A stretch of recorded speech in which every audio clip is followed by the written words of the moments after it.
You're listening to the Bourbon Nerdz podcast, episode 10, a Bourbon Nerdz Distillery exclusive.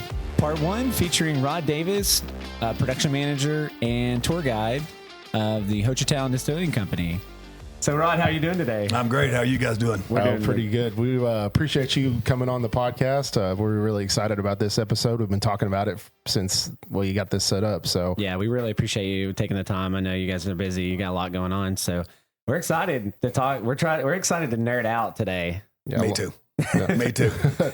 Before we started, Rod was talking. He was like, "Man, I'm a big bourbon nerd," and I didn't know if that was because we're the Bourbon Nerds, or he actually didn't know our name was the Bourbon Nerds. So worked out. Perfect. We're talking to a bourbon nerd on the Bourbon Nerd podcast. Bourbon nerd, Oklahoma State fan, right? Go Pokes! I am. I'm a little fan of everything. I'm not one of them guys that believes you got to pick one or the other. Okay. I got a kid that went to OSU, and I'm a big.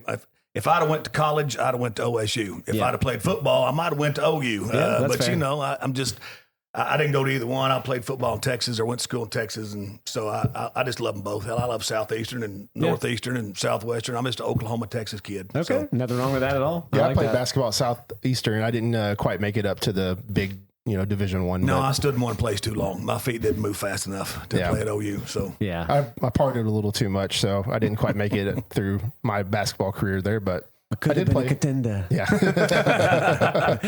All right. Well, let's go ahead and dive in. Well, the crazy thing about this is our 10th episode, and you guys have just had your 10th anniversary. Do you want to kind of dive in and talk a little bit about that? Yeah, this company.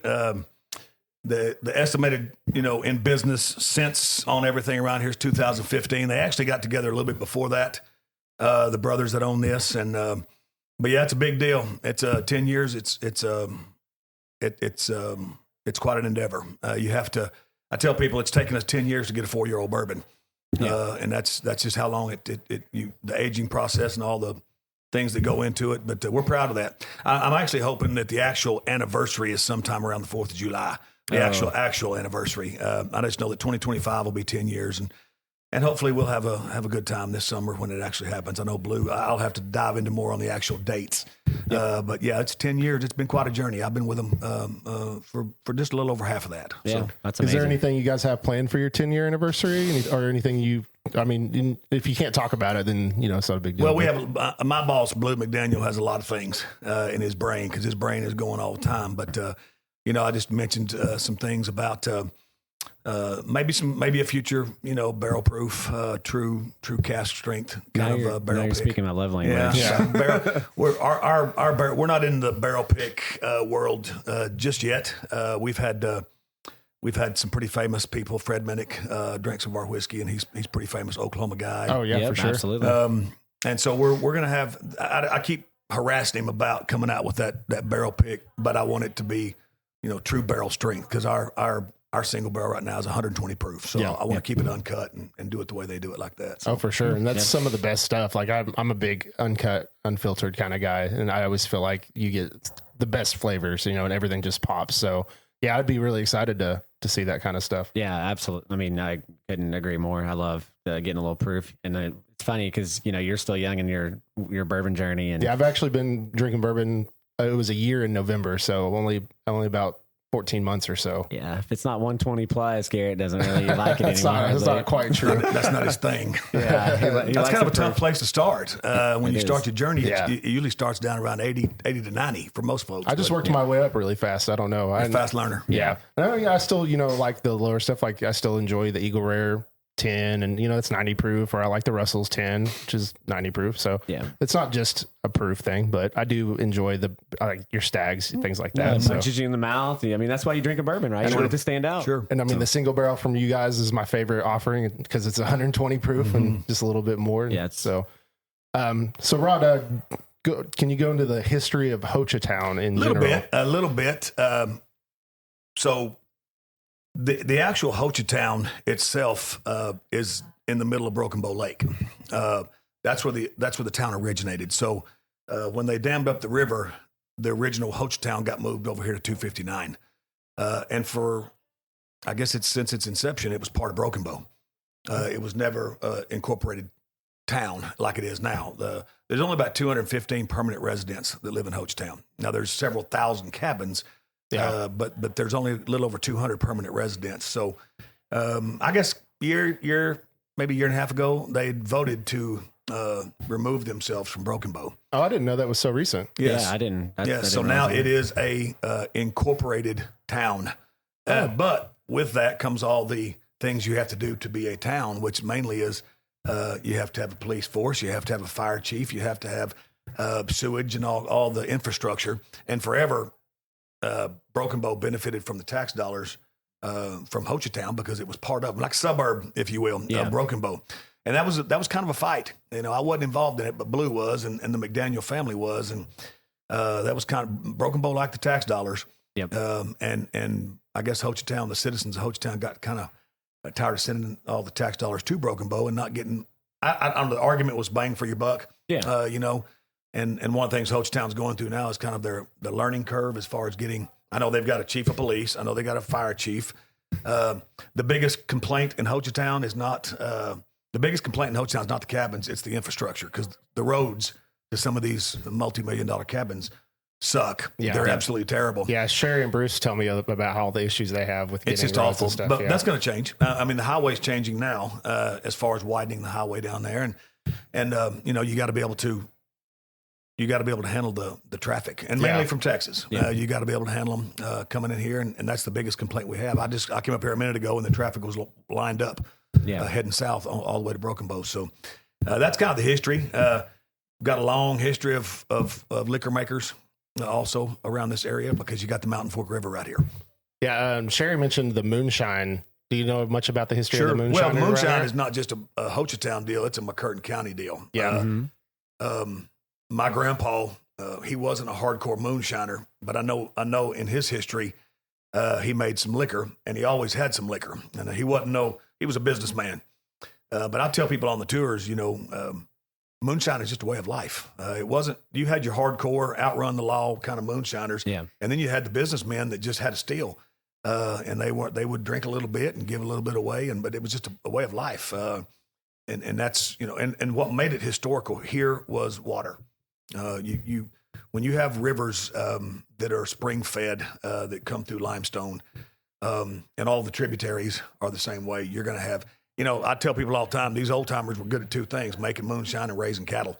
And they could do it, and they had history, and their families. My family, again, George Davis was not a hardcore moonshiner, but he knew how to do it, and I saw that, and I also saw I took a sip of it when I was 7 years old, and I tell people that's probably what's wrong with me now. Burn your face off. That moonshine I've had. Yeah, it was different. It was different, but you got to understand water. Water's everything. Yep, agreed. That's why, you know, Kentucky, and then our history too as well. I mean, making whiskey, making moonshine. I mean, you know, it's one of the things NASCAR, you know, came absolutely from. Got its roots there. Running the whiskey. And there's that outlaw element. You can't deny it. I mean, there's that outlaw element from here all the way through the South, all the way up to Mason-Dixon. You've got that outlaw element of hardcore bootleggers. Yep. And they're still there. Their livelihoods depend on it. You know, it's not. There's so many legal things now. I know a lot of those guys go mainstream. Yeah. And they get legal, and that way that keeps them out of prison. But and the history of the South and Appalachia, it has a history of fast cars and running from the police. Yep. You know, you'd run liquor during the week and run your car on the races on the weekend. Yeah, absolutely. To put food on the table. Yeah, it's really interesting. That's awesome. So can you talk a little bit about how this distillery began? Yeah, these brothers, there's three of them. Mark is the oldest brother, and he's in my vision. I have my opinion on all three of them. Mark was kind of a businessman up here in Hochatown. He was kind of one of the guys that laid some groundwork up here. He's the oldest of the brothers, kind of the behind the scenes guy. Then you had Mitch McDaniel, who we lost a couple of years ago. Mitch was a chemist. He was a practicing chemist. He graduated from the University of Arkansas, and I think he was a chemist for Tyson Foods. That was his job forever. Blue McDaniel, who was my boss and one of my dear friends, he was a chemical engineer. They're Arkansas graduates. Okay. They were raised up here in the woods. They went to school up here in the woods at Baptiste, Oklahoma, and then they went and got educated. They were smart dudes, and they went to Arkansas and got good degrees and good jobs. And they stayed gone forever. They didn't live. Mark lived here, but then Mitch and Blue didn't. And I think somewhere around 14, 13, they got into the cabin side of things. Oh, yeah. Yeah, they manage cabins. They have a cabin management, and that's what started everything. And then Blue, who was, I think, in Tyler, Texas at the time, and Mitch, who was in up there in Northwest Arkansas, decided, I'm done. I'm going to go home. And because that's what the cabin business was blowing up.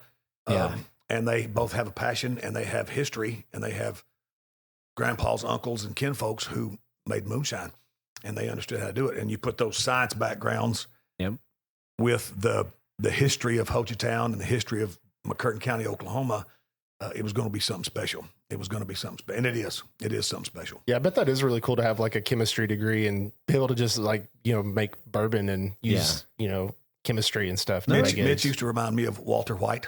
Oh, yeah. Now we're not cooking meth down here, but you're dealing with, when you have a conversation with Mitch, and Blue's the same way. When you have an in-depth conversation with those guys, they go straight into the science and the chemistry, and it loses me. I know how to make it, but they go into the periodic table of elements, and it's interesting. I love listening to them, and Mitch would, man, and Blue will talk about the business side a lot too, but he understands when you start talking about pH levels of the trees and the grains and the different chemical reactions and all the different starches and sugars, and it's just a fascinating side of the business. Yeah, that is really cool. I'm kind of nerdy that way too. I'm a big math guy. Like I grew up and I was really into math, and so I just love hearing all those kinds of things. So that'll be an interesting conversation if he can go in a little more detail on that. Yeah, I agree. We'll nerd out a little bit more with him potentially as well. So there's been some interesting developments in the bourbon industry with like MGP and Brown-Forman and those kinds of things, and talking about the barrels and having to use new oak barrels, and they're trying to talk about the discussion about maybe if they can kind of change it to use reuse barrels to kind of save on costs. Do you have any insight into those, or how are you guys doing? If you guys have any of those kinds of issues? Well, historically, bourbon and whiskey, American whiskey's had its ebbs and flows, and if you study it decade by decade, it goes up and down with the marketplace. And whiskey forever, for a couple of decades, had a bad reputation because you had outlaws and you had criminal element there. Yep. And then the 80s and 90s rolled along, and the bartenders got really good, and they started making drinks that were sweet with whiskey. And I always tell people, when you went from being a bartender to a mixologist, bourbon became kind of cool again. It got young again. Bourbon historically is kind of an old man thing. Whiskey is kind of an old man thing, and but you got those. And Kentucky didn't. They were not exempt from that. The 70s were just a tumultuous time. Then you get into debates on the environmental side, mainly the barrels and the trees. And I've said all along, the day will come. It may not be reusing a barrel. I know that's a discussion, but it may be just right now it says American white oak. Yeah. I think it'll be a white oak from anywhere. And then I think the day will come when you have just an oak tree conversation. There's literally hundreds of species, from the reds, the pins, the water oaks, all the different hybrids, but they all have sugar in them. It's all a hardwood tree. Yep. And it's still cheaper than maples and pecans, because you're not going to cut those down. They're too expensive. Yeah. So there's a delicate, and it takes so long for an oak tree. A pine tree is ready to cut down in 8 years. An oak tree takes 20, 25 years to reach maturation. So you have that fine line there of completely deforestation and cutting all of them down, and then you got to wait 25 years. So that's going to be the conversation. And I also believe you're going to be able to reuse them. That's going to happen. That's going to happen, and call it straight bourbon whiskey. I think you're going to be able to reuse those white oak barrels. Right now, you can only use it one time. Yeah, and I think that's what the problem is MGP, they're a huge sourcing place, and Brown-Forman is too, and I just think they're just making so much whiskey, and I think that's what they're having is issue, with the barrels, demand has grown exponentially. I mean, just look at all the podcasts, the whiskey tubers, new distilleries coming out all over the place. To do barrel picks. Well, I think that to survive, I think there's also going to have to be you're going to have some adaptability. I think you're going to see a day when, and I'm not a fan of this, but I do understand when you're going to get artificial stuff involved more than it is now. I'm talking about artificial coloring, aging. They can do amazing things in a science lab with electromagnetic waves, and they're doing it now. It's out there for sale now. it's a genre unto itself. Yeah. That artificial world. You know, I know there's places in Kentucky that are controlling their warehouses with solar panels. You know, they're not using electricity, fossil fuel, because it'd be too expensive. Yeah. But they're using solar panels but it's all artificial, and it has its place. I'm not saying it doesn't, but I think you'll see more of that just to survive, because the oak cask is and the fact that I can use it one time. Yeah. Yeah. And before the whole bottle and bond pact, you know, people were coloring their stuff with all kinds of weird chemicals, and then that's why kind of E.H. Taylor pushed for the whole bottle and bond thing. So it is kind of weird to history repeats itself. Yeah, history repeats itself. Using like going back to using artificial stuff, which they were using chewing tobacco and stuff. So obviously that's not right. But yeah, there is a lot of interesting science and things. Technology's I always say it's a blessing and a curse. Like there's a lot of really good things, and there's a lot of really negative things about. But yeah. AI too. I mean, AI is getting crazy, where you can replicate people's voices and faces. Everything. It's incredible, and it's wonderful, and it's scary at the same time. Yeah, for Well, sure. I mean, I remember when the internet came out. You guys don't, but I do. I remember a time before the internet, and I remember the internet came out, and I'm like, this is the coolest damn thing I've ever seen in my life. Oh, for sure. Hey, I remember breaking the law and downloading MP3s at night. I had 9 million bootleg Napster files. I had the entire Led Zeppelin collection for free. There was no charge. I mean, and you could just download them, and that's what caused all those laws to change. Yeah. With those guys. The whole Napster thing. Thanks, Metallica. Yeah. That's them. Thanks, Lars. Yeah. Thank you. Yeah. So, let's see what I have here. Okay. So do you have any food recommendations, like for the Hochatown area, or any cool food pairings with bourbon? Well, Hochatown's growing, and one of the biggest debates that we get from people is more places to eat. And you've got you got a great steakhouse, you got a Bendigo's, you've got Shuck Me, you've got the brewery, and they're growing. The saloon, the options are growing. It just takes certain, to buy a piece of property and put a restaurant in, you're going to have to have a certain means of cash flow and financial back, because it is expensive. And it's growing, and that's probably the biggest complaint we have is that the restaurants and the things to do aren't keeping up with the amount of people that are coming here. What was the second part of that question? Oh, do you have any food pairings? Yeah, with, bourbon, I love talking about food and liquor. And I will go back to this, and it's real simple. There's one rule with me. If they taste good together, go ahead and do it. But then you can get into the science of sweet and savory, robust, bold, and you get into the sciences and talks about, beef and cattle and poultry and fish and all the different things. Historically with me, I'm just one of those people, if I'm eating a steak, I'm drinking whiskey. Then you get into the wine categories with lamb and things like that. And I don't know. I just try to put, if I smoke meat, then I don't want a peaty, smoky Scotch. I'd rather have something a little sweet. So I want to go opposite. If it's something that I'm eating, I don't want the same.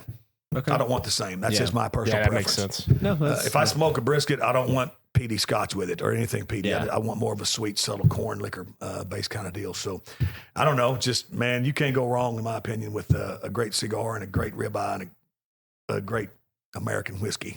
So that sounds really good. which kind of you're eating a steak and not a Hochatown product, right? We want to talk in more into that, but what's a bourbon that you would just you kind of gravitate towards when you're making a juicy steak on the grill? That's a difficult question to answer.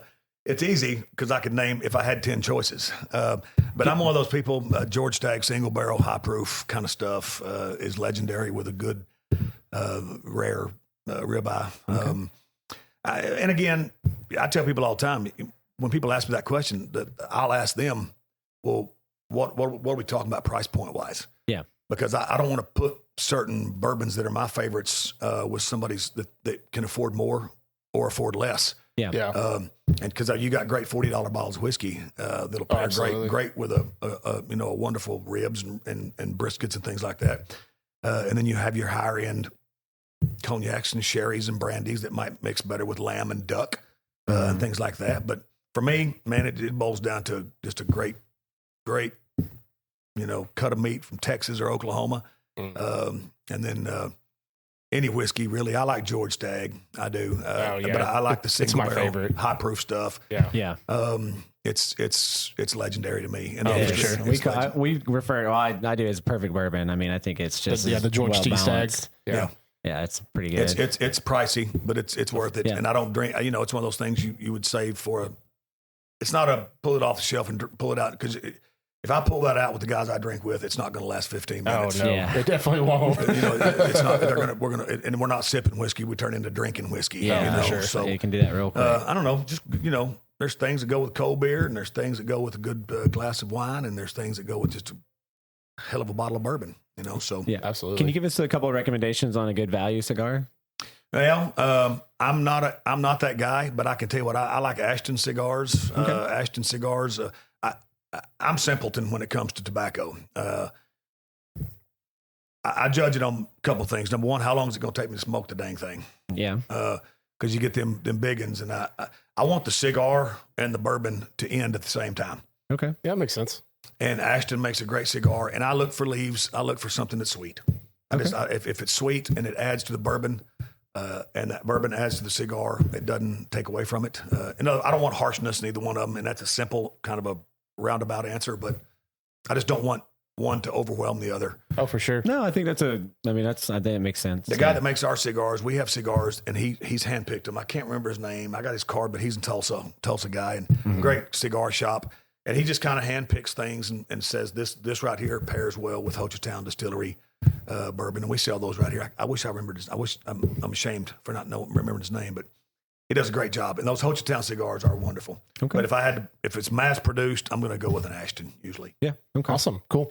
So I want to talk about some of your maybe favorite sports teams and kind of lead into the labeling that you guys do for the different. Because I don't know if anyone listening who doesn't pay super close to Hochatown, they have, like, I'm looking at a vodka with the Oklahoma City Thunder label. We have the Loyal and True with the OSU label. Pistol Pete. Yeah, and I know you have like North Texas, things like that. So if you want to kind of lead into those two things, that'd be great. Well, I'm an old football coach from way back. Oh, cool. Yeah, my other life was I've been a coach and a high school principal for about 35 years in Oklahoma and Texas, and so sports, and I was raised by a Hall of Fame basketball coach, my dad. So I've been around sports since I remember as a kid, but football was my love. He was a basketball guy, but he grew up in a town where they didn't have football. So I don't know. I love college football. Is kind of my thing. I dig it. And like I said, I'm an Oklahoma, Texas kid, so I'm more of a coach player kind of guy than I am a team kind of guy. If I see a kid playing the way I like for him to play, and a coaching like I like for him to coach, then that's kind of a fan. I'm a fan of that. I'm not I tell my wife all the time, I'm a terrible fan. Because I'm very, very picky and almost judgmental about what I see. I mean, I go to grandkids' basketball games, and I want to get out of the stands and go down there and coach. Oh, for sure. I'm the same way with my nephews. And tell him what to do because I was raised by who I was raised by, and I have experience doing that. Yeah. And I'm a terrible fan. I have to get out of the stands, and I have to go get away from people because I'm going to be. My mind's thinking if I get in that setting, I'm going to go back into that coach setting. Yeah. I always try yelling at the refs, and I'm like, "Yeah, don't do it." No, I got to where I just leave them alone. And I'm more yelling at my grandkid or somebody like that. Yeah. And I just want to go over there and say, "Coach, do this," and I have to stay out of the way. Play defense. Yeah, I'm not that guy right now. I may be again. I don't know, but I'm not that guy right now. But yeah, our relationships, and Blue can speak to this. The relationships with the colleges has erupted because of NIL money. Yeah. And they're doing it everywhere. I think every state, every college, especially these big colleges, are needing NIL funds.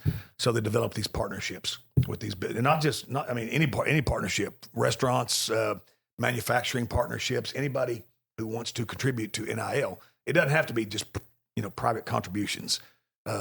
They're needing money. Look at what just happened with Ohio State. Their budget was, I think, $30 million. Yeah, it's ridiculous. It's nice. $30 million. And it's like, won them a championship. Major League Baseball doesn't have a salary cap, and that's why the Yankees won the way they did, because they could spend more money than the Texas Rangers. And the Rangers finally did win one. So a lot of the sports departments also, and again, Blue understands this more than I do, but they're not really you'd be shocked how many college sports teams don't have a whole lot of affiliation with the college.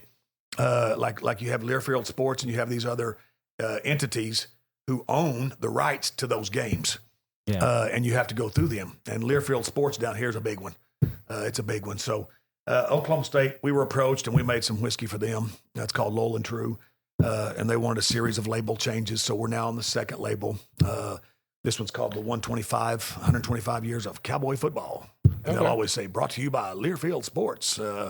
That's kind of the people that own the rights. Yeah. Then we partnered with North Texas University. That was a fun bunch of guys that came down here. The athletic director and their Learfield guy came down here, and a couple of their several of the younger guys that are involved in the athletic department. And they were fun. We sat right here in this room and we drank quite a bit of whiskey and. The old athletic director, he's an Abilene, Texas guy, and fun bunch of guys to be around. And we had a good time and made them some whiskey. And we did, and I'll tell everybody everything, we did source some whiskey for that. We're small, and one of the things with growth is try to venture out. And we have our heritage house brands, but we do have some sourced things, and North Texas was one of those things that we did. And then the PBR, Professional Bull Riders, showed up, and we partnered with them, and the Oklahoma team is called the Wildcatters, coached by the $8 million man, J.B. Mooney, and we had a huge success with that.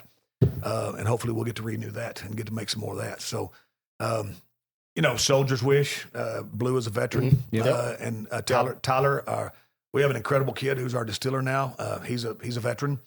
So that's awesome. We're proud. We're America around here. Yeah. We are. And that Soldier's Wish is a bunch out of Broken Arrow, Oklahoma. And it's just a nonprofit that helps veterans, whatever the issue, prior service people, men and women who need some help. And then the Thunder, that was an interesting deal. Blue would have to certainly tell you more about that. But the Thunder is more about, it's not an NIL deal. That's more about branding and recognition and color. And that was neat because I didn't know this, anytime a professional sports team goes into business with an outside other business organization, it has to require league approval.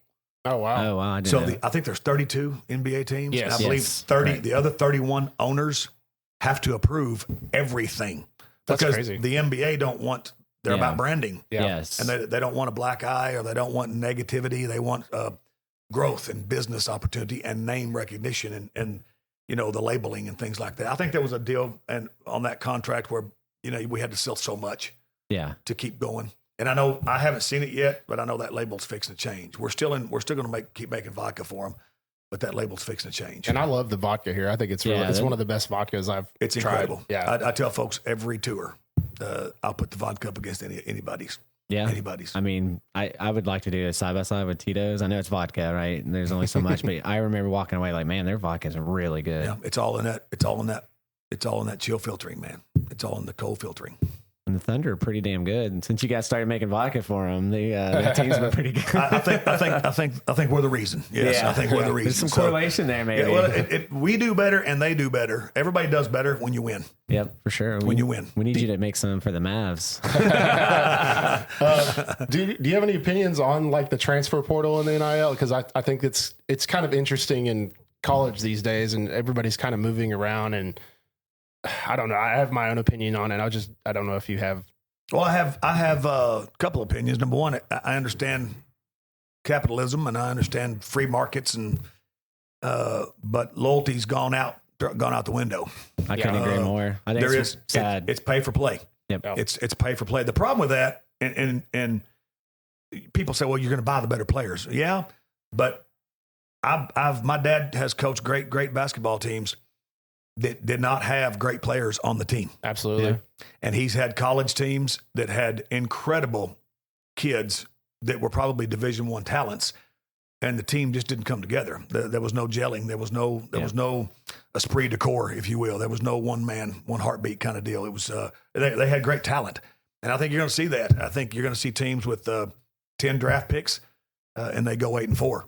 I think that's just what you're going to see. That's the drawback to it.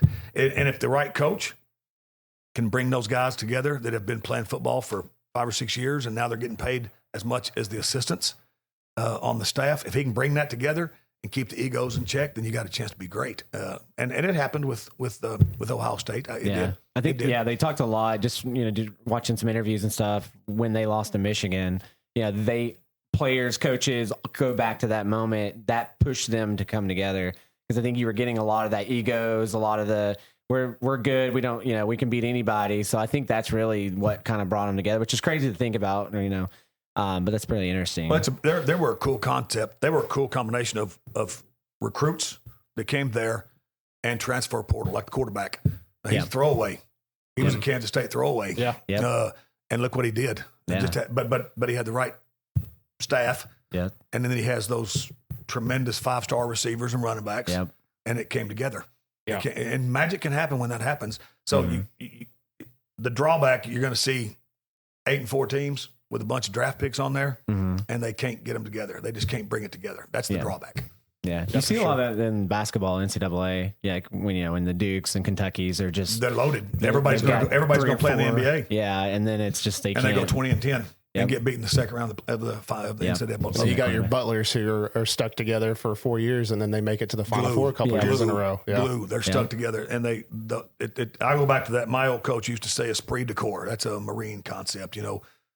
We're spear point, man. We're all in this. We're all in the same fight.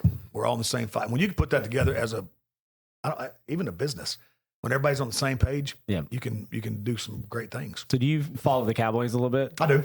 Because I didn't know your coaching background. What do you think about the hiring of Brian Schottenheimer? I wouldn't have gone that way. His last name, it's a name recognition deal. Yeah. I wish him the best because I am a fan. Yeah. And I'm going to give everybody a chance before I pass judgment. And that's not really the true Cowboy nature. You see the comment that section. That is not the Cowboy nature. Yeah. Well, that's not the nature with the average fan is a ravenous beast. Yeah. They want it right now. They want it right now. Mm-hmm. I'm of the opinion too that with the Cowboys, I and this would probably get some disagreement, but in the professional athletic world, you're not going to win without the players. And even in the professional level, there are tiers and levels of athletes. And I just don't think they've spent the money on the right players. Yeah. If I was gonna critique them, I would critique the players more than I would the level of players. Now they're all great and I respect them, but the level of player to win the Super Bowl or to make the playoffs or to win the NFC East, you got the great players. I think a lot of dudes can coach them. Yeah. I think a lot of dudes can coach them. Well, and you have two NFC East teams in the playing right here in just a minute. Yeah. 2:00. Yeah. And again, one with a rookie quarterback. Yeah, which is insane. One with a rookie quarterback and a coach that was at Dallas last year. Yeah. So the whole chemistry came together in that bunch. Because that Washington, they changed everything. Ownership, this, and this, and they were terrible. 2 decades, they got run into the ground. Yeah. And look what happens with fresh faces and all these things and new ideas and young talent. And a magical quarterback.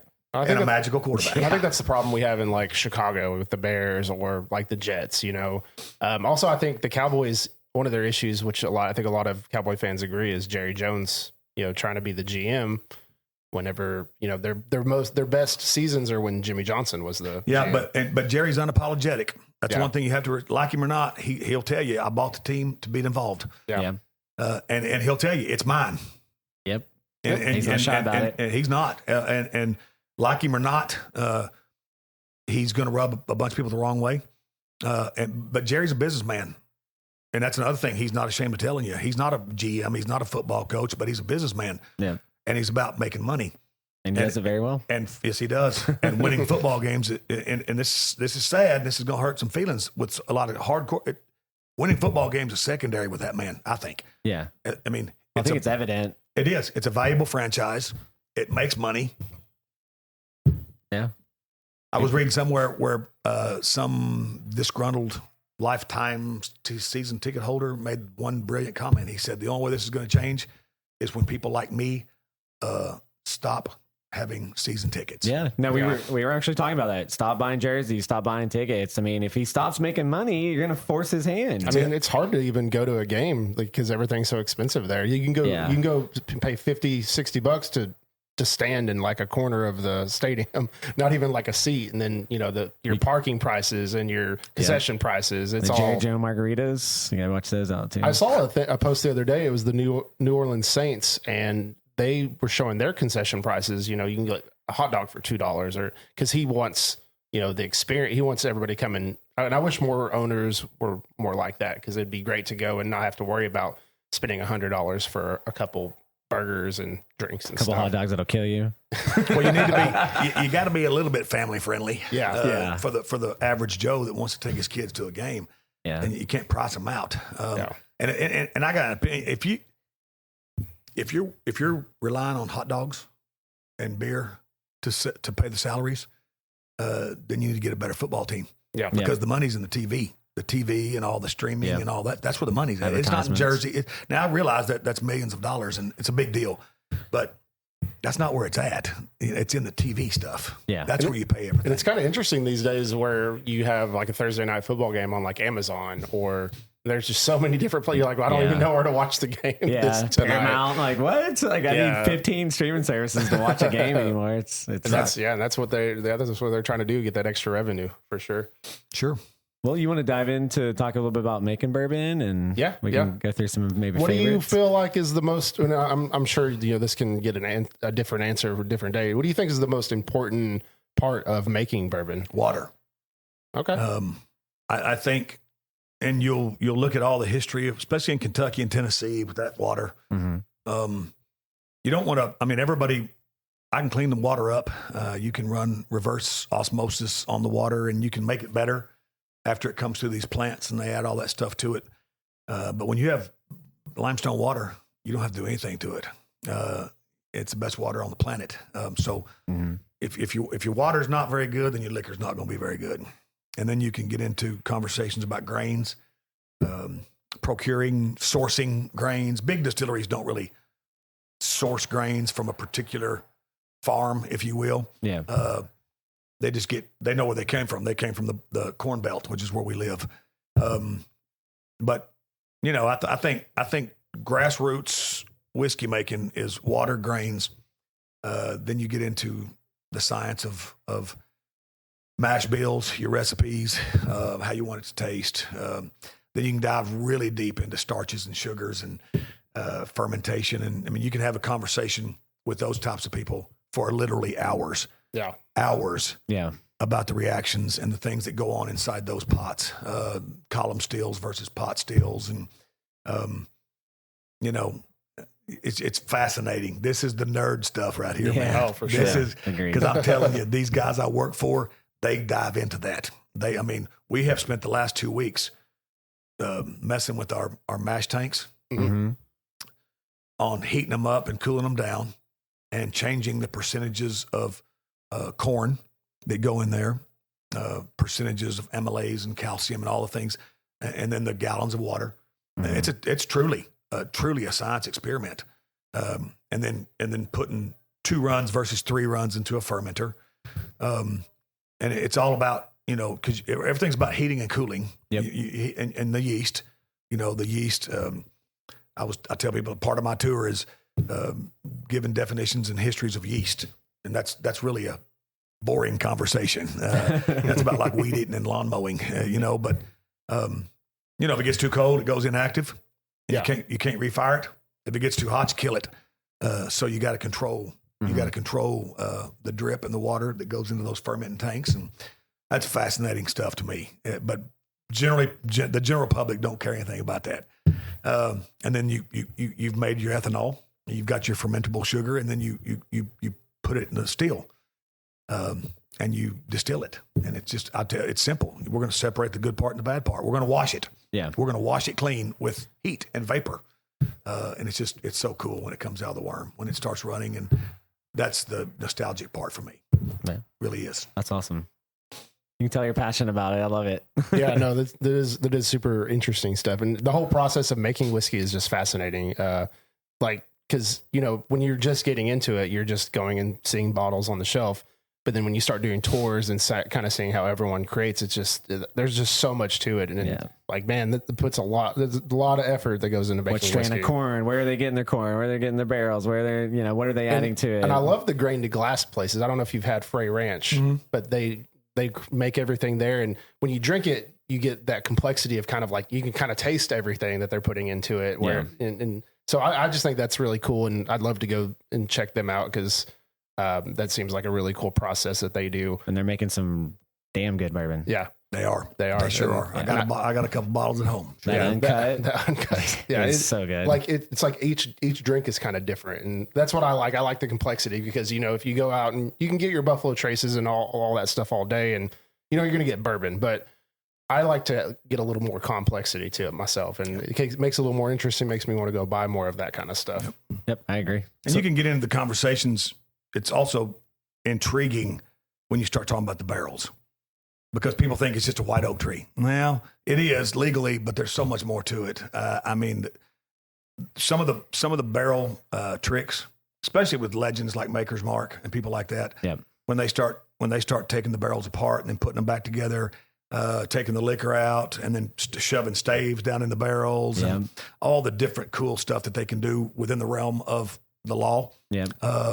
And then the French oak, the toasted stuff and the finishing stuff. And, that's kind of a trend now is taking stuff and putting it and aging it and then putting it in another barrel. If you can find the sherry casks and the wine stuff and all that stuff, hard to find that stuff. Yeah. But it's fascinating, man. When you age it and then double oak it and triple oak it and do all those different marketing terms and then you dive into the what change is that going to give to it? What's that going to cause? Yeah. What's the cause and effect there besides just marketing and allowing for you to sell it for a bigger price? It's just and then I was talking to some like crazy conversations with like I hope I'm using the right word here, but like botanists, dirt people and tree people and plant people, and they start talking about rings, ring density, and acidity. And I just shut up. It's fascinating to me because to me, an oak tree is an oak tree. Yeah.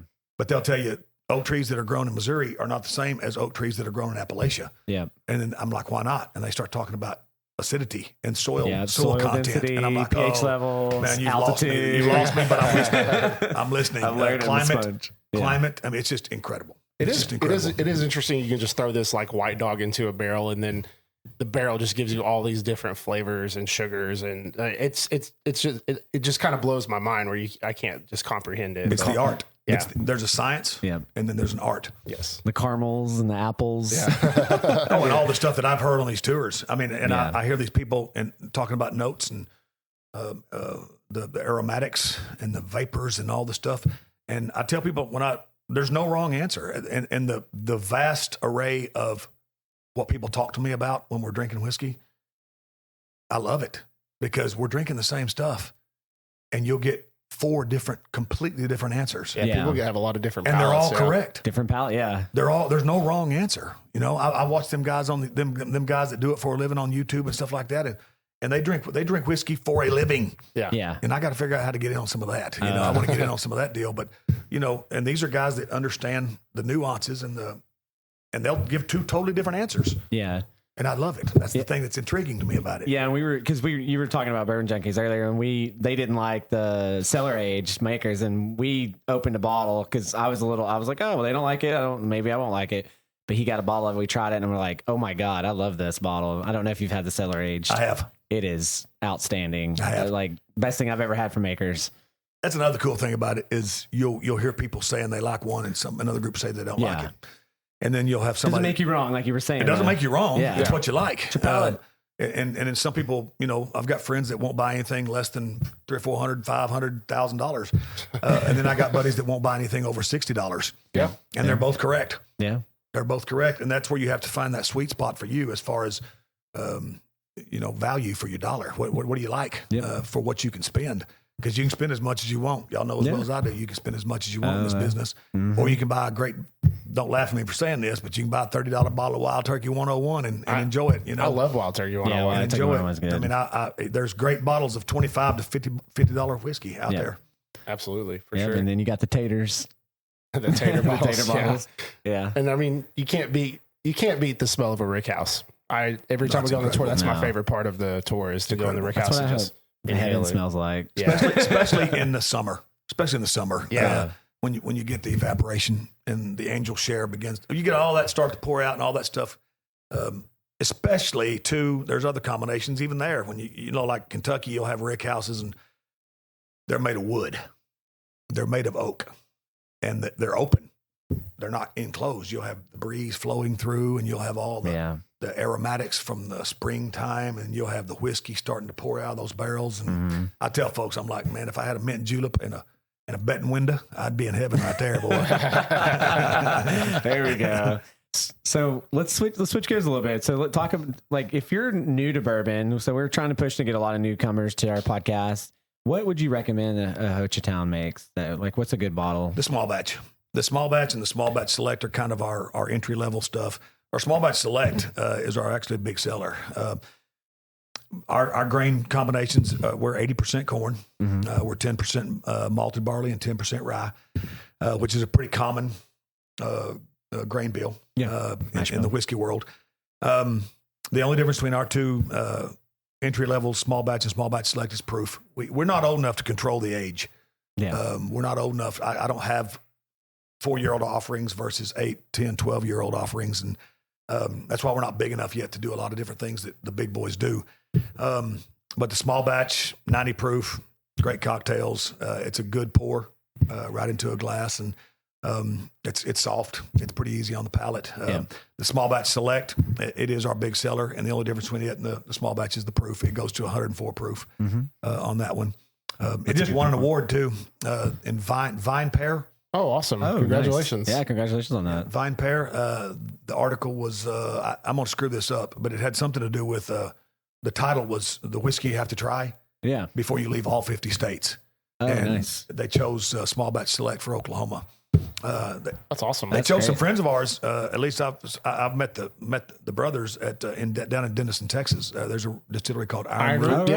That's the one he chose. They chose their Harbinger bourbon. They chose it for the state of Texas. That's a very good one. We're actually interviewing them next week. Yeah, they're great dude. Really the licorice family is incredible. Yeah, I had one of the brothers on a tour with me years ago, and their story's great. Yeah, it is. I agree. Because that Harbinger bourbon, they'll break into the history of Denison, Texas, which has a great history. Yeah, and it's just they're good people. Yeah, they were. Yeah, Robert's who we're going to be interviewing. So you'll enjoy that. Yeah. I enjoyed having them on my tour. It's been 3 or 4 years ago, but it was a great time. I'll tell him you said hi.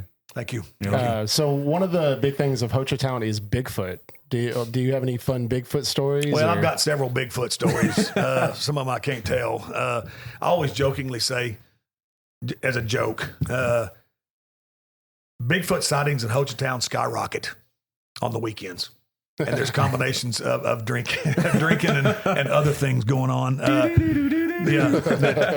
My standing joke is there's never been a Bigfoot sighting where somebody saw his big ass run across the road Monday at noon. It's never happened. Wednesday at 3 p.m. It's never happened. It's usually Friday evening into early Sunday morning when the Bigfoot sightings skyrocket. But no, there's local lore, man. There's people around here and in McCurtain County. There's some great stories. There was a coach years ago, a legendary track coach from Idabel, Oklahoma. Who I think it was Discovery Channel, and they came down here and interviewed him. Wow. He had a allegedly face-to-face encounter. And there's plenty of people in Hochatown who will tell you they have had face-to-face encounters. I have not yet. You're still waiting, right? I'm still waiting for the right combination of sipping on some Joycey Stag, smoking a some whiskey for him to come up.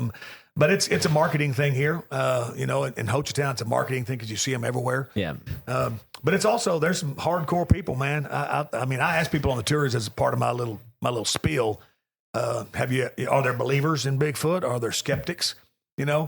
And most people I deal with, they're afraid to say that they really believe in him because they don't want to be deemed crazy, or something like that. But I've got friends. I've got a close friend who, that's all he does, man. He is intrigued by the paranormal Area 51 Loch Ness monster stories, and he travels around looking for that kind of stuff. But I keep waiting. I keep wanting to. I've got a lot of people that I hunt with on a hunting lease here in southeastern Oklahoma, and a lot of them are older guys who will tell you flat out that they have seen him, they've encountered him, and out in the woods, man. They spend these are old dudes that spend a lot of their lives in the woods because they made their living from trees and hauling logs and things like that, and they're avid hunters and outdoorsmen. Yeah, and they'll tell you flat out, he's real. He's real. So I keep waiting for my turn. I need to ask my grandpa because he's a huge coon hunter. Well, he used to be. I need to ask him if he's ran across him before. Yeah, have you ever seen him or do you believe in him? I think you'd smell him or hear him before you actually see him, according to folklore. Yeah. Do you think like we talked about? I guess Garrett gave this story about he comes in and out of portals. It was a book my uncle read, and it said there's all these portals around the world, and one of them is the Bermuda Triangle. And that's kind of how Bigfoot comes in and out, and that's why you can't ever get it. Well, and my story I tell down there about my friend is he'll use the word interdimensional. Yeah, there you go. And then he'll use the word, and I don't know these words myself. I know what he'll use the word transcendental. Yeah, and he'll tell you they are truly time travelers. Yeah, that's why you can't kill them. That's why you can't capture them, is because they can disappear. And I'm like, I don't know whether to believe that or not. My friend drinks a lot, so that might contribute something to it. You know, like the Lokis. I mean, it's an interesting, conversation. At least it's a great conversation, especially over a good bourbon and cigars. It's because the people that believe and the people that they are hardcore. Oh, they'll fight you over that. They will. They are hardcore because you're questioning their credibility. Yeah, and this guy, he will literally travel to places looking for things. I mean, you'll have different names wherever you're at. In Oklahoma, you've got all kinds of the Blue River Monster, and down over in Arkansas, you got the Fouke Monster, and down in Louisiana, you got the Rougarou and the Skunk Ape, and you got them everywhere. You got the Yetis, and it's fascinating. It's so, and more people are starting to see stuff. I don't know what that stuff is necessarily. Yeah, but the stories, you can't discount all the stories. Some of them have to be real. Yeah. They have to be real. And so I just keep waiting for my turn. Yeah. I've heard some crazy things in the woods, but I've never seen anything. So, yeah. But if you go back to even the ancient times, the Egyptians, I mean, their hieroglyphs and stuff, I mean, there's crazy stuff that they put in. And then also all the recent things that have come out about UFOs and videos and documentaries from military leaders. I mean, so are they really that crazy? Well, I will say this. The federal government has the power to cover up anything. Yep. Anything. Because there's historical pictures of especially Native American tribes with Bigfoot in camp. Like in camp as part of them, Yeah. And then you get into the whole conversation of the giants and all. That's another conversation that you can talk about endlessly. Endlessly. Now they think they've seen the megalodon, and somebody spotted Loch Ness again. It intrigues me to talk about. Well, I mean, and I think they said 90% of the ocean hasn't been discovered, and so they're still finding new things, and you never know what's down there. No, we don't. Down in the oceans. Like we don't know what's really cool up stuff there or down here. We have speculation and we have what we're told, but we don't know. Yeah, the universe is a vast, endless. In the immortal words of Donald Sutherland in the movie Animal House. Great movie. They were sitting there smoking stuff, and they all got a little bit messed up. The devil's lettuce. The devil's lettuce, yes. And Donald Sutherland, who was the professor, said, "What if one tiny particle in my fingernail is a whole nother universe?" And I think it was whatever that. The pledge, he goes, "Whoa." Then he goes, "Can I buy some pot?" Mind blown. And then Revenge of the Nerds, Ogre. I don't know if y'all know enough of him. Ogre. They were doing the same stuff, laying on the beach, and they were talking about quantum physics. All the nerds were. Yep, I remember. And Ogre said, "What if CAT really spells dog?" And all the nerds go, "Whoa, that's heavy. That's deep." So, I think there's lots of questions out there that haven't been answered yet. Do you have any fun stories from around the area? Like maybe not even just Bigfoot, or like from working at the distillery. Are there any interesting stories? The people that I meet, I meet just people that are tourists that just want to get away and come stay in a cabin. And then I meet some characters, some people that have a better story to tell than I do. I've given tours to tremendous entrepreneurs that have a story from rags to riches. And some of my funnest stories, my dad not only was a Hall of Fame basketball coach, but he was a military guy. He retired a full colonel he was the commander of the 180th Infantry Brigade, which is a part of the 45th Infantry in Oklahoma. Mm-hmm. And he retired a full colonel. So I have a military passion. And so people share stories with me. I've had combat veterans in here that have told me great stories. And I've had people who've started businesses from the ground up and made millions of dollars. Those are great stories to me, those success stories. And some people will open up to me, man, like I'm Barbara Walters, man. They'll start telling me the first time they got thrown in jail or, their life stories. And that's the cool thing about sipping on whiskey and smoking cigars. People always think, oh, we're drinking too much. No, we're just sipping on some whiskey and talking around a fire, and people, loosen up and start talking to me. And I can't pinpoint. I've had professional athletes up here, talking about their stories and their histories. And it's fascinating to meet people just like you guys. I get to meet you, and this is the beginning of your journey. Yep.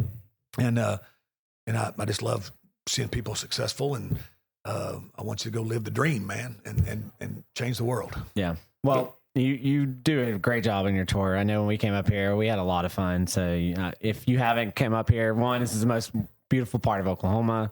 The tour that Rod puts on, and I'm not saying that because he's sitting next to me. I mean, it's really fun. It's just a good time. You get to sip on some good whiskey, talk through history, Bigfoot stories. So if you come up here, stop by Hochatown Distilling Company. Absolutely. Oh, for sure. Well, that's the key, is the whiskey. The whiskey, to me, it would be hard to do what I do and push it and go help Tyler and Blue make it. Yeah. If it wasn't what I thought was just a tremendous product. It's made in Oklahoma. It's a small business, which I support. It's a craft distillery, which I support. Yep. And it's putting out some incredible for our age. It's only going to get better with time. Hopefully I'll live long enough to see it. Yeah. No, that's awesome. We can tell you're passionate about it. How long do you think it takes to kind of get to that point where you can start doing some older stuff? We're 10. We're 10, and our bourbons now are almost 4 and a little bit over 4. Okay. That's kind of where we're at now. So you got to find that fine line, that fine sweet spot of staying relevant and selling it. And paying the bills. You got to sell, and then also you got to keep investing. Yeah. And you got to keep putting the barrels away. You don't want the day to come when you're pulling 20 and putting up 10, because you're going to run out. Yep. So you have to find that. That's why I jokingly say we sell a bunch of vodka. Yeah. And that pays the bills. And of course, there are other income streams and businesses help pay. Mm-hmm. But their passion, the family passion, was moonshine, and it turned into bourbon. And it's expensive. It's very expensive to make. Yep. So you just have to find that sweet spot there because if you stop selling it and keep putting up barrels, then you'll be forgotten in 3 or 4 years. Yep. So you have to stay in the liquor stores, in the clubs, and keep people drinking it for you to stay relevant. So do you have, and I don't know if you can talk about this or not, do you guys have any expansion coming up? Like to make a bigger rick houses, things like that? Well, we're adding on. We've got slabs pouring in the back that storage is a big deal. Yep. Storage is huge. Yeah. So, because you have all the resources from the barrels and the grains and the cardboard piles to the ceiling. So storage was a big deal because we've grown so much. I think Blue, we got in a new fermenter here recently. We're trying to get to where we can go from mash to fermenter to still at a constant pace. And right now, we don't have enough equipment to do that. We have to stop. Okay. And we have to clean, and then we have to stop, and we have to make vodka. And we're trying to get to the point where we just go from, we got mash tuns going, we got fermenters going, and the fermenters to the still are constant, which is very difficult. You got to have more equipment. Yep. I know we've got a new still coming, a 500-gallon still, bigger chilling units for water, and some expansion onto the existing still house. The plan years ago was to build a big still house. I know before Mitch passed away, he and I had a conversation about a big, beautiful Kentucky style still house. Oh, for sure. And it's very expensive to do that.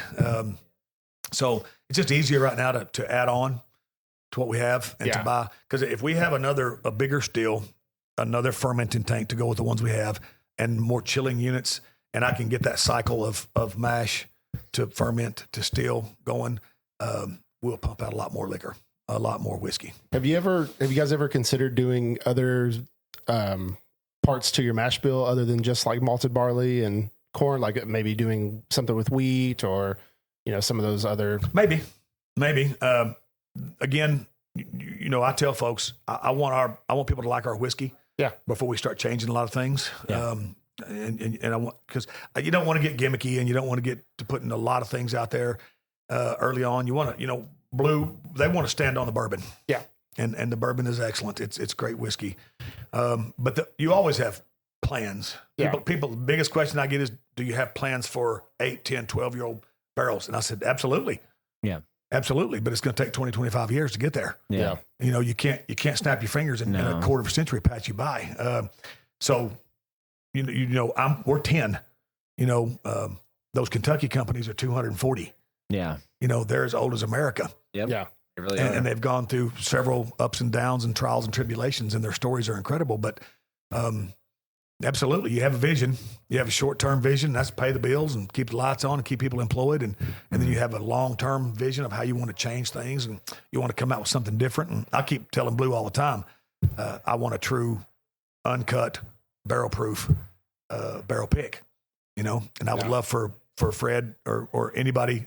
He would be incredible to do something like that. Oh, for sure. Yeah. But just somebody that's a legend in the business, come pick a barrel, and let's don't cut it at all. Let's filter it and bottle it up. And if it's 126 or 127 proof, it's got to be 125 in the barrel. But sometimes that proof goes up, or sometimes it comes down. But whatever it is, it is. Yeah. And give it a cool label and give it some sort of maybe some commemorative stuff to the family history here, or Hochatown, something like that. I think it'd be great. Yeah, that sounds awesome. That's actually one of our long-term goals, to do a pick with a distillery or something that we can put Bourbon Nerdz name.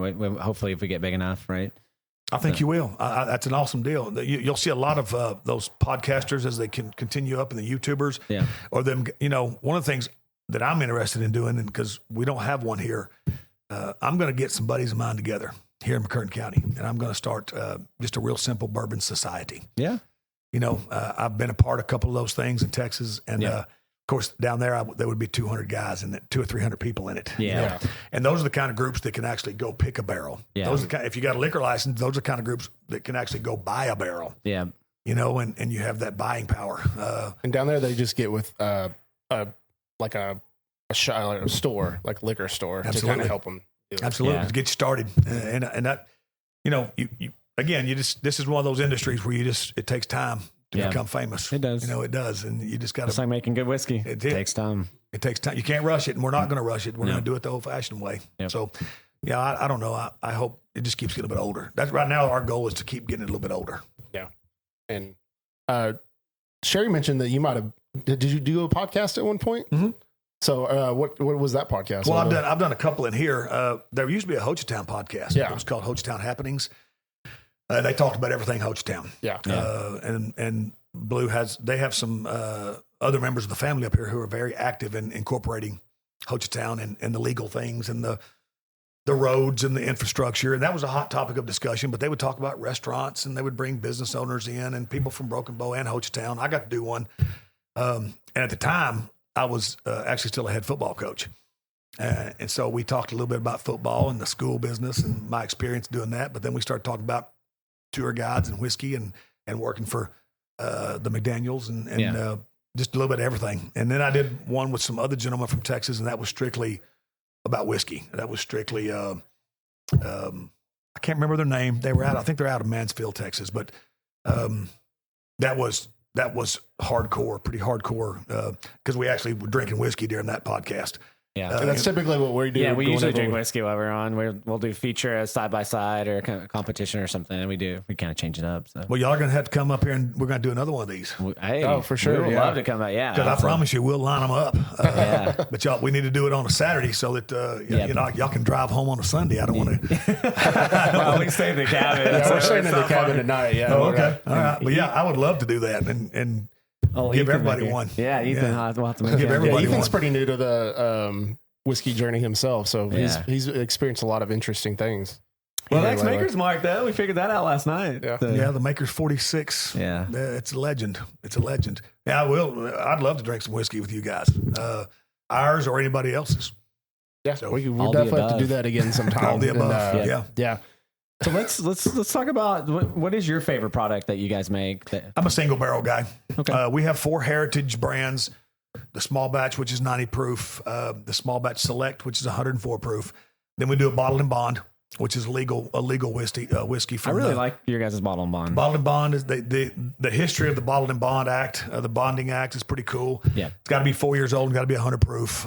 It's excellent. Yep. But I'm a high proof guy, and I like the 120, the single barrel, and they are barrel picks. Blue. Prior to me, full time up here, it would be Blue and his brother, Mitch, and it would be the distiller that we had at the time, Mark, and they would do some barrel picks in our single barrels. Now it's Blue and I that do them, and I like the higher proof. I like a little bit. I ain't gonna lie to you, I'm not much of a cocktail guy. I like pouring whiskey out of the bottle and enjoying. It's kind of how I am these days. I like to enjoy what you made. I don't want to add a bunch of solvent and stuff to it. I like old fashions. But I like to taste the whiskey, not water and stuff like that. And that's just my personal preference. So no, I agree. Single barrel is my go-to. Okay, that's good. All right, so non-Hochatown distillers, which one would you coin as your favorite distiller? I know that's a tough question. Well, the big boys, those. I've been on tours, a lot of them. Mm-hmm. I like the little tours, the little distilleries, and I say little comparatively speaking because the giants. You obviously have Buffalo Trace and Jim Beam, who are the Beam Suntory is incredible. They make legends there. But I love Willet. Good old Willet Purple Tops. I love Willet. That's hard to beat. Wild Turkey is incredible. Yes. I love the stuff I love the stuff like I believe it comes from Willet, but there's a good bourbon. It's $50. It's kind of a top shelf. You might find it way up high or way down low. It's called Noah's Mill. I do see that. I have a bottle of that. Noah's Mill is a great Kentucky whiskey, and it's not one of the mains. I think it's made at Willet, but it's not one of the main ones. Yeah. But I like those little bitty craft distilleries that don't treat you like a cattle sale. A lot of them run you through and run you out, and run you through and run you out. The Bourbon Pursuit guys made their own distillery called the Pursuit United. And I know that when you do their tour, you get to like thieve out of the barrel and all that kind of stuff. And that's one of the ones I think would be really cool to go do. I don't know if you've had any of their stuff yet. It's kind of newer, but I think that's a really cool thing, like to have just a little distillery that's making really cool stuff and doing really cool things. Like they want you to have a one of a kind of experience. And so like that kind of draws me to want to go, there. Do you like double oak? Well, I do. Okay. I when you do the study behind, you have to, with the labeling and all the marketing, you have to cut to the chase. Mm-hmm. And that the chase is this pure marketing, or what's the effect? What's the effect that we're getting on the bourbon? Yeah. What's it doing? Yeah. And is it worth the price that you might pay for something like that? Well, and some of their popular things lately are their double oaked, like their rye double oaked or their bourbon double oaked. Their bourbon double is very good. So whatever they're doing to it, it's working. The idea behind the double oaking is just a fresh barrel. Take it out of the old barrel, put it in a fresh barrel. That's the idea behind the double and triple oaking. Yeah. Things like that. And I get it. I understand. And I understand what's going to happen inside that barrel over the years. But I still believe a lot of that's marketing. Yeah. Yeah. There's marketing geniuses in this business. Oh, absolutely. Geniuses from Penelope has incredible. Yeah. And the story of the daughter, it's incredible. And then you throw the stories into the labeling and the colors, and it's just, marketing's a big deal. And then you sell it to MGB for millions of dollars. Yeah. But at the end of the day, do you like it or not? Yeah, absolutely. At the end of the day, will you pay $50 or will you pay $500 or will you pay $5,000? Mm-hmm. Do you like it? That at the end of the day, can I sell this and is it palatable to Joe Blow, average Joe who wants a good bottle of whiskey, but he's not going to spend $5,000 or $500, you know? And that's where you get into the presentation of the bottles and the stories and the labeling. Great. Cool. That's a good conversation. Yeah. So is there anything you would like to, anybody that is maybe listening to this episode, you'd like to tell them about Hochatown, your distilling company, or just the area in general? Well, just people that come to Hochatown. There's a bunch of people. Hochatown's a tourist attraction. And it's probably one of the biggest ones. You have this one, and then you have Hot Springs, Arkansas, and then you have Jefferson, Texas, and this part of the United States, and then you have the northwestern side of Louisiana. And there's lots of history in this part of the United States. Mm-hmm. But Hochatown's booming, and it has been now for the better part of probably quarter of a century. Yep. And just when people come to Hochatown, there's great beer, there's great wine, and there's us. And good pizza, too. And great pizza, and great food, and it's growing. And I know it's getting busy, and it gets congested at times. But, there's only a handful of distilleries in Oklahoma. There's a bunch of breweries. Yeah. There's a bunch of wineries. There's a whole bunch of dispensaries now. Yeah. For sure. Yeah. But there's only a handful of distilleries. Yeah. I'm getting a lot of repeat customers on the tours who are bringing friends and other family back to do it again. So it's for sale all over Dallas, Fort Worth, Texas, which is where most of the people come from. I've been seeing it a lot more in the DFW area. And it can be shipped now through Greenlight Distribution, so it can be shipped to Texas and go to 41 different states. So states that don't have it. I had somebody on the tour this week from Nashville, Tennessee, and I told them, because I know it can be shipped into Tennessee. Yeah. And I told him, I said, well, just ask for it. Just take the general manager or the owner and ask. If you'll ask for it, they'll get it. Yeah. Because they've never heard of it. Probably, unless they've been here, they've never heard of it. Yeah. But if they have somebody that's been on my tour and they drank it and they want to buy it from you, if you owned a liquor store and you asked me, or if I asked you to get something, you're going to, if you can. Yeah. Because they don't want it to sit on the shelves forever. No. But if they got a buyer, they're going to get it for you because they want you to keep walking in that door. Yep. Yeah. For sure. And when you're in there and you buy a bottle of Hochatown, you might get a bottle of something else. You might just get you in the door. Yeah. That's a big part of the deal. Sure. Cool. Anything else? I think you can't triple stamp a double stamp. I wanted to go back to the podcast thing real quick. Do you have any advice for us as far as podcasting goes? Any kind of experiences you've had that you ran into? Well, I know that there's all kinds of different podcasts as far as, I guess the right word would be the level of intensity. Mm-hmm. Just keep in mind one thing with whiskey drinkers, I think. And I said this earlier, there's nerds and there's drinkers. Mm-hmm. And then there's both. And I think the three of us are both. Yeah. All right. But the general public are drinkers. Mm-hmm. Yeah. And they like to talk about, I just think they like to talk about the cost, the taste. Yeah. Would you buy it? The true nerd wants to get into where it came from and who made it and the history and the distillation and fermentation and all the different cool things behind the science part of it. And there's a place for that. There is. But I think generally speaking, the podcasts that I watch, they don't get into much of that stuff like I do. They get into how does it taste? Where does it come from? Where does the corn and the water come from? That's about as deep as they go. Yeah. And then they talk about price points and they talk about, the working man's $40 bottle. And they always put them into strata. Yeah. And it always has to do with socioeconomic strata. What are you going to pay for it? Yeah. And then they talk about last year versus this year. I like that. Yeah. Because a lot of these big boys, there's a release right now. Then there's a release from 2024. There's a release from 2023. Yeah. Then you get into different batches. The bourbon junkie, the bourbon nerd, the bourbon drinker, they like that stuff. Yeah. They love that stuff. They don't care about yellow corn versus heirloom corn. What does it taste like? How much does it cost? That's it. Well, that's and it. Where can I get it? Where can I get it? Because if it's not ever there, it's going to piss me off because I'm trying to find it. I gotta go. If I have to go west of the Mississippi or east of the Mississippi to find something, it's going to anger me. Yes, it's going to piss me off. So cool. Well, we want to tell you thank you for taking the time out to do this. I've had a ton of fun. I mean, we could do this all day, I'm assuming. So we love getting on and doing this podcast and just talking about nerd stuff. That's just our thing. So we appreciate you taking the time out of it. And we'll definitely do this again and we'll come back and drink some. I look forward to it. You'll know where I'm at. And I know where y'all are at, so if y'all want to fire one up down there in the bar, I'll come down there and bring some Hochatown whiskey, and we'll do a comparative study somewhere sometime. We could absolutely do that. Yeah, I'd love to do that. 100% for sure. Yeah. All right. Well, I'm Cody. I'm Garrett. And we are the Bourbon Nerds. Thanks for stopping by.